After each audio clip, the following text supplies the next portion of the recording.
All right, so we got the base all welded up, okay? And the next step is to start welding the arches on. Here's the first one. Here's the idea here. The base is nice and thick, 3/16. Nice thick metal, and the old stick welder can bite into that. No remorse. She's a big girl. This tube, not so much. Thin wall, light. Don't want it to be super heavy. Don't want it to be super expensive. So these joints are welded, and they had their own little technique because they're so thin walled that it wanted to just melt through it. Okay, but we overcame. Different technique. It's strong enough for what it is, but I would not trust a weld into this thin stuff to hold the entire structure against the wind, particularly. Because you got to remember, it's like there's two pieces. There's the big heavy piece. This thing ain't coming apart. It's thick. It's got huge welds on it.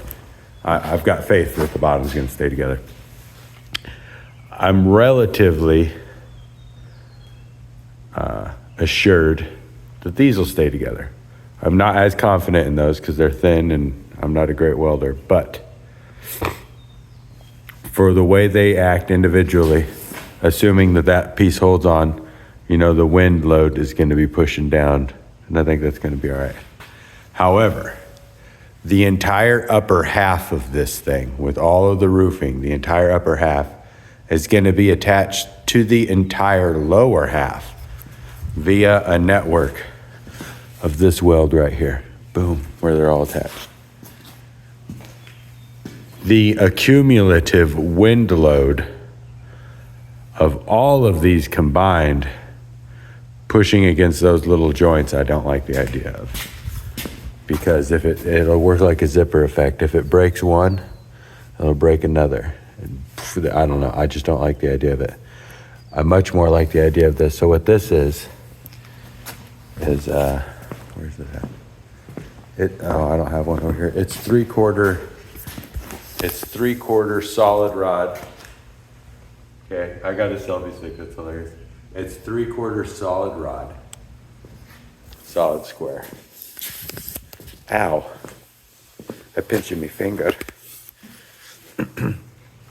And that'll give me something to blow some weld into. Okay, so that's the idea there. Excuse me. And I know it'll work well because I tried it over here. Oh, this was my test run. And this is no 7018, this is just the 6011. And it's strong because it's solid, so I can put my rod there and I can just blow. I can blow into it and make sure that I cut almost all the way through it. And then for the finished product, I probably will try to tuck some 7018 in the corner. The difference is because of the way that this one slides over the other piece like a peg, whatever weld ends up laid outside of that size, I'll need to grind off.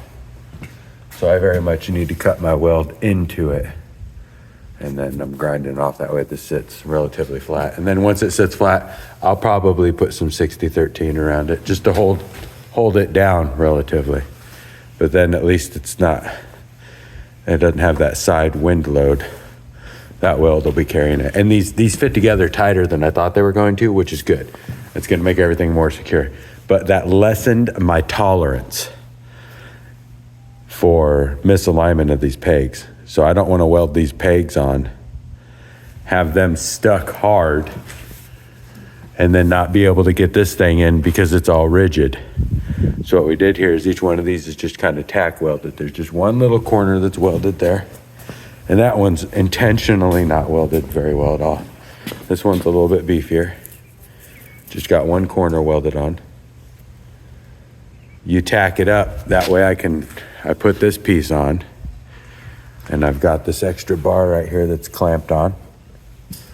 And I've just got it clamped on temporarily so that I can align this, make it all vertical. because I don't have faith that I can align those pegs, weld them all in. Even if I did align them, they're gonna wonk around.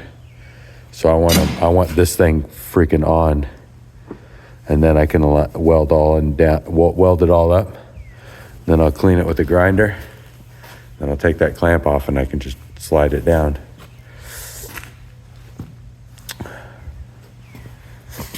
And then I'll figure out what I'm gonna do after that. Still not sure how I'm gonna attach the cage. So whether or not I put 60-13 on these for a final weld will depend on whether or not I figure out how to weld the metal cage on, which I'd like to, but that's time and monies.